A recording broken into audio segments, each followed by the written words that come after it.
pictures taken on mobile phones with, of course, fellow soldiers. So just exactly how long did they have those phones out there? And let's be honest, we live in a multimedia world. Of course, there's some soldiers out there that may think I'm just sending a picture back. Maybe somebody from their family sent the picture onto the newspaper. We're not quite sure whether it's come directly from the soldier or, in fact, it could be a family member. But nonetheless, Prince Harry himself kind of, resigns himself to the fact that that would be inevitability. And, of course, that's not really one of the reasons why he was pulled out, because there was a brewing sort of feeling that possibly the prince had disappeared, and we all kind of wanted to know where he'd gone. Then we found out. You're right. I mean, it was inevitable that this would eventually come out, I think, in the world that we live in. What about his future? He said he wanted to go back into the military. He's also said he's not crazy about being in England at this point in time. He's not endearing himself to us Brits, let me tell you, Martha. Yeah, when he basically said, look, I don't like England as a place right now. It's not where I want to be.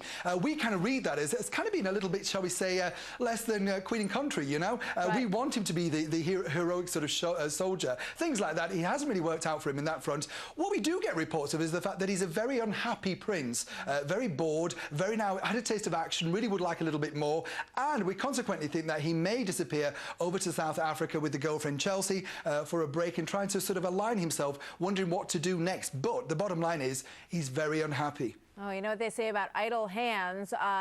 What about Prince William and some reports about Kate Middleton, his girlfriend, and her thoughts on the future king?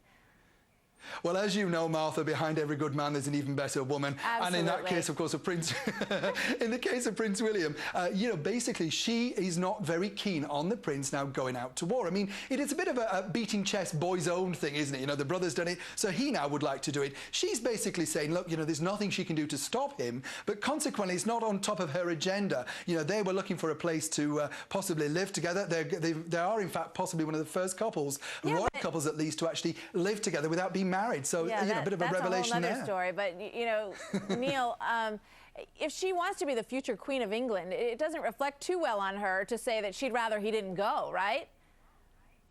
Yes and no. It's a 21st century, and the royals really have to adapt. That's the problem. The royals have to think, how can we make, the royal family more accessible? Her revealing the fact that she's not happy about this really does endear her to many of the girls here in the UK. They kind of think the same thing. Would you want your man to go off to war? But consequently, that is his role in life too. He's very keen to go. We're not quite sure exactly when he will go, but trust me, William's a very determined young man and will get his own way. Yeah, I bet he'll have some role in some way at some point.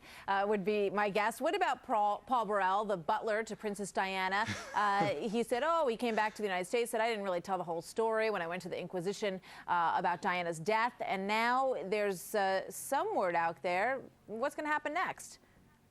What we can tell you, Martha, is this, that a British newspaper is literally on Paul Burrell's tail at his Florida home. They're desperate to get him back here. He is the #1 traitor right now, the crumbling rock, as he's known here in media circles. Now, what we do know, and we can tell you first here on Fox News, is the fact that basically Paul Burrell would like to come back to England, but not with the full fanfare, He's trying to sort of organise a way of coming back and possibly having a word with the judge, but it wouldn't be in the full publicity glare. That really won't be possible, but at some point, Paul Burrell has to come back, and he knows it. Now, we know the wife is over there as well, speaking to him and trying to make him see sense. I think he realises, like he's been on a reality TV show. We know he's a bit of a crybaby, so I kind of think he's sort of talked big, realised what he's done, and it's in fact the whole media empire that he's built up has now fallen apart over here. We don't really want anything more to do with him, but we do kind of think that he's slandered.